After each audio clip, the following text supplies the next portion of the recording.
Bawat isa sa atin ay may best friend. Malasin ka! Chua, anong balita? Okay naman. Eto, syempre, sumang pa rin. May good news nga pala ako sa'yo. Ako rin. Sige, ikaw na. Si Rocket, malapit na siya maayos. Konti na lang. Pogi na rin.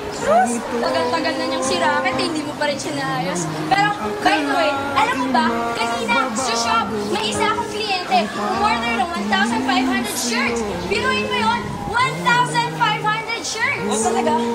Oo, kaya, yeah, celebrate tayo. Nagugutom ako. Best friend na lagi mong inaalagaan. So, sino kayang hindi? Ikaw din kaya ako.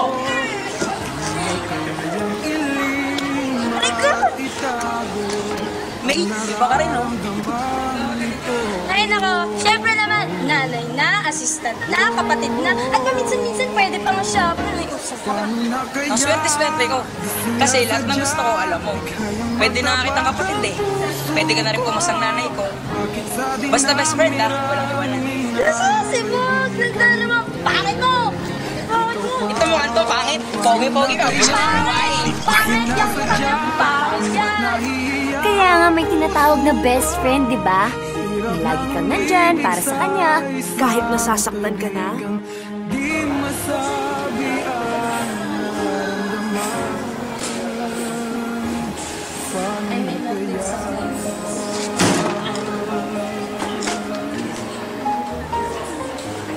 Handa mo bang isakripisyo ang pagkakaibigan para sa isang pag-ibig na walang kasiguraduhan?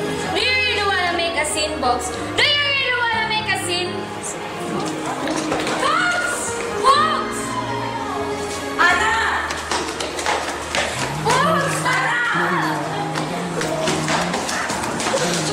Sa isang relasyon, handa ka bang maging tagasalo para lang hindi na masaktan ang minamahal mo? Ako yun. Ako lang mo naman kasi. Bawat kilos ko pinabantayan mo. Kung napapagod ka na, umalis ka na. Hindi kita kailangan. Hindi kita kailangan. Gusto mo? Alis sa buhay mo? Ha? Gusto mo? Alis sa buhay mo? Alam mo, pwede ko lang gawin yun eh. Kaso hindi ko kaya. Hindi ko kaya. Alam mo, araw-araw ko sinasampal-sampal ng sarili ko para magising sa katotohanan. Lahat sila sinasabi nila, babe, ang bulag-bulag mo. Hanggang kailan ka magpapakamanti? Pero gano'n naman tayo. Handog ng Star Cinema. At ang San Lorenzo Ruiz Production sa pagbubukas ng taong 2011, ang hinihintay na pagbabalik ng pinakamainit na love team ngayon Anne-Marie Tejada at Adrian Villarreal. Paano na kaya sa direksyon nila Grace Flores at R.L. Briones? March 14, 2011 in theaters nationwide.